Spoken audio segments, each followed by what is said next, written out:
Vabaduse väljakul.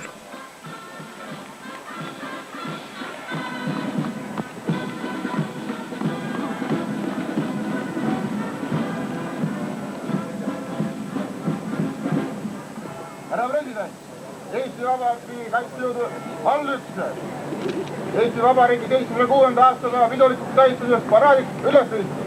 Paraadi juhataja kapten Kuusik. Tänan, kapten Kuusik.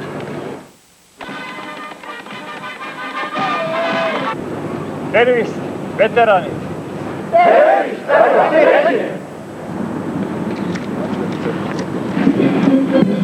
Tervist, noored kokad! Tervist, härra president! Kõneleb Eesti Vabariigi Kaitseväe juhataja kindral Aleksander Einsel.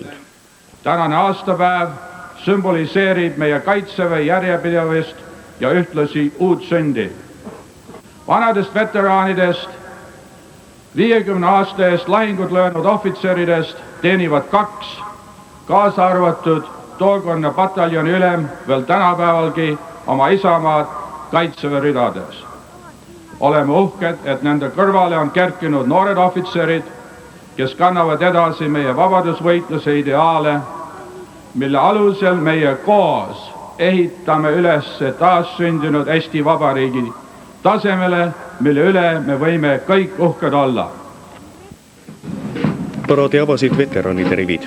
Presidendi Kaitseväe juhataja ja peaministri eest möödusid nende järel Kalevi-pataljoni, Vahipataljoni, Riigikaitseakadeemia, Piirivalve Remniku õppekeskuse, Sisekaitse operatiivrügemendi, Päästerügemendi ja Kaitseliidu malevate üksused ja 34 noorkollast. Paraadi lõpetas Piirivalve orkestri ja Kaitseväe orkestri möödamarss.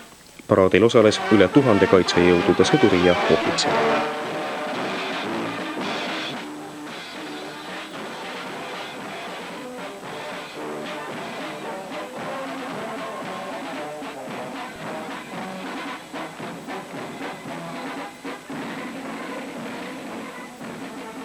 Mina jään isiklikult väga rahule sellega, see on üldiselt ilus paraad oli ja noorkatkad olid need kõige toredamad seal lõpus.